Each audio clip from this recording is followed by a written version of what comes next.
पंचनामा न्यूज, सर्वसामान्य जनतेचा बुलंद आवाज।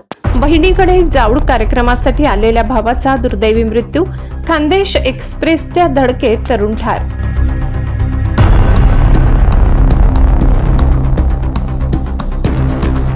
आनंदाच्या क्षणी काळाचा घाला, बहिणीसोबतची भेट ठरली अखेरची।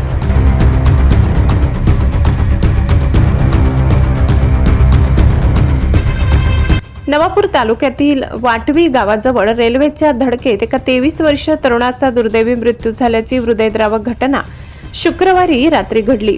बहिणीकडे जाऊड कार्यक्रमासाठी आलेल्या भावाचा अशा प्रकारे मृत्यू झाल्याने कुटुंबियांवर दुःखाचा डोंगर कोसळला असून परिसरात हळहळ व्यक्त होत आहे। मिळालेल्या माहितीनुसार वाटवी गावातील शेतशिवार परिसरात रेल्वे पोल क्रमांक 136/911 अपडाऊन मार्गावर रात्री सुमारे 9 वाजेच्या दरम्यान एक युवक गंभीर जखमी अवस्थेत पडलेला असल्याची माहिती गावातील सामाजिक कार्यकर्ते दौलतप्पा कोकणी यांना मिळाली। त्यांनी तात्काळ संबंधित यंत्रणेला याबाबत कळवले।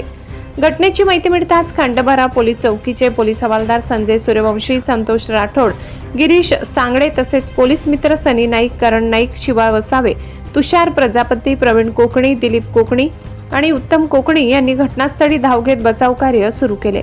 जखमी युवकाला तातडीने खासगी वाहनातून खंडबारा ग्रामीण रुग्णालयात दाखल करण्यात आले, मात्र डॉक्टरांनी तपासणीअंती त्याला मृत घोषित केले।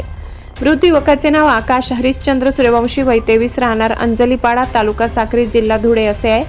प्राथमिक माहितीनुसार रेल्वे रूळ ओलांडत असताना खानदेश एक्सप्रेस क्रमांक 09050 या रेल्वेची धडक बसल्याने आकाशच्या डोक्याला गंभीर दुखापत झाली आणि त्यातच त्याचा मृत्यू झाला। विशेष म्हणजे आकाश सूर्यवंशी आपल्या बहिणीकडे जाऊड कार्यक्रमासाठी वाटवी येथे आला होता। आनंदाच्या क्षणी घडलेल्या दुःखद घटनेमुळे कुटुंबीय व नातेवाईकात शोककळा पसरली।